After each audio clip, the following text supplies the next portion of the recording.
Harrison Graham and I talked about some of the top free agent targets that are still available for the Boston Celtics to go out and get. Be sure to subscribe to the channel so you do not miss any Boston Celtics news. They might make a signing again very soon.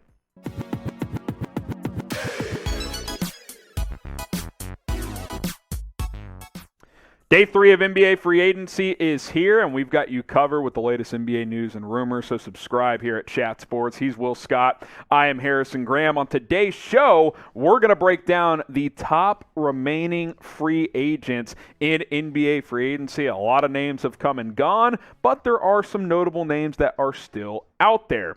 And James Harden, Will, who is meeting with the Sixers brass today, according to Chris Haynes. Sounds like a 2, maybe a 3-year deal is going to happen there. He opted out of that $47 million player option, but as long as he's unsigned, we have to include him. Right. I think he's going to get a 3-year deal somewhere around 70, 85 million, somewhere in that range. But it's going to be probably a team-friendly deal. Harden wants to take a pay cut, help the Sixers build around him and Joel Embiid. Yeah, try to chase a championship there.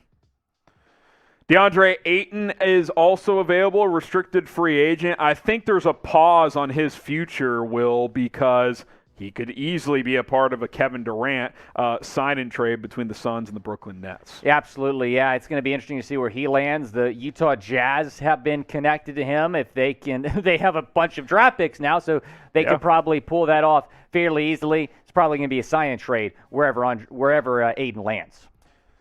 It's not looking good for Miles Bridges as he was officially arrested for felony domestic violence on Thursday. His wife dropped pictures. If you haven't seen the report, feel free to go look it up. I think Will and I are in agreement here. A, one of the all-time bad decisions that just obviously just terrible things here. And B, I don't think he's playing this year. There is even a report that Charlotte might remove that qualifying offer, which would make him an unrestricted free agent. Right, and this is just a horrific situation all the way around, and I don't think Miles Bridges is going to play basketball again for a very, very long time.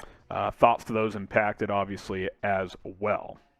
Collin Sexton is a restricted free agent. I think he's one of the more intriguing names left, Will, because there's conflicting reports on what his market is. I've seen $20 million. The latest report suggested $10 to $12 million. The Cavs just maxed out Darius Garland. I don't know where he ends up and for how much. I think it's going to be Dallas. I think Dallas makes the most sense, I think he definitely deserves more than $10 to $12 million a year, considering some of these other deals that we're seeing. No doubt about it. How wild has free agency been so far? Scale it from 1 to 10, 1 being not wild at all, 10 being pretty wild.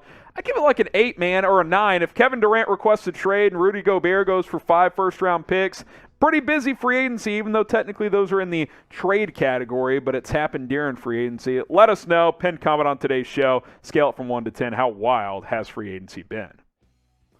TJ Warren, as we kind of drop down a tier in caliber here, Will, who was dropping 50 pieces in the bubble a couple of years ago. The legend. Yes. TJ Warren, Donovan Mitchell, and Jamal Murray, bubble legends with 50-point games. He's been hurt a lot the last 2 years. I think he can give you 15 points a game off the bench. I agree. I think this is going to be a really solid pickup, and whoever gets him is probably going to be able to get him for pretty cheap. He's just played in 4 games the last 2 seasons because of foot injuries, did not play at all last year. Dennis Schroder, who I thought played pretty well for the Celtics, but fumbled the bag last offseason, turning down $84 million in the middle of the year from the Lakers, settled for 5.9 mid-level with Boston. Didn't play as much for Houston, Will, as you know. They obviously played a bunch of young guys, but I think as a 6-man type, he's still an excellent player. Absolutely, yeah. He was really good in Boston, put up 14 points per game, was surprisingly traded to Houston middle of the season, averaged 11 points a game in Houston. He's definitely not going back to the Rockets, I can tell you that much, because they want to build around some of those younger guys, get those guys some playing time. So, yeah, it's going to be a really solid guy off the bench, whoever lands him. Be sure to hit that subscribe button for the latest NBA news, rumors, free agency coverage, trades. There's been a lot already, plus some mailbags. We'll do some NBA Q&As throughout the offseason as well. YouTube.com/chatsportstv. We're your home of the NBA here on digital platforms.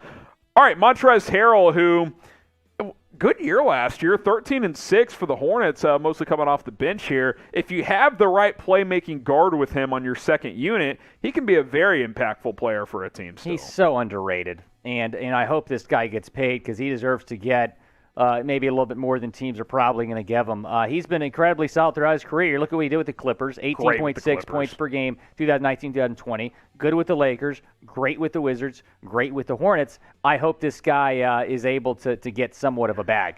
Exactly. Good energy guy, can finish around there. Now, he can't play defense, but he's coming off the bench. I mean, you're not going to have a superstar coming off the bench mostly. Goran Dragic, who's kind of just hanging out, I think there's a bit of a presumption that when it's all said and done, when the dust settles, he's going to team up with Luka Doncic in Dallas and play a bench role there, maybe for 1 or 2 years to round out his career. Certainly not the player he was, but still averaged 4 assists per game in limited action for Brooklyn last year. Yeah, I think Dallas makes a lot of sense. They obviously need some point guard depth. He's pretty close with Luka, apparently, and I would predict that as well, that he ends up in Dallas.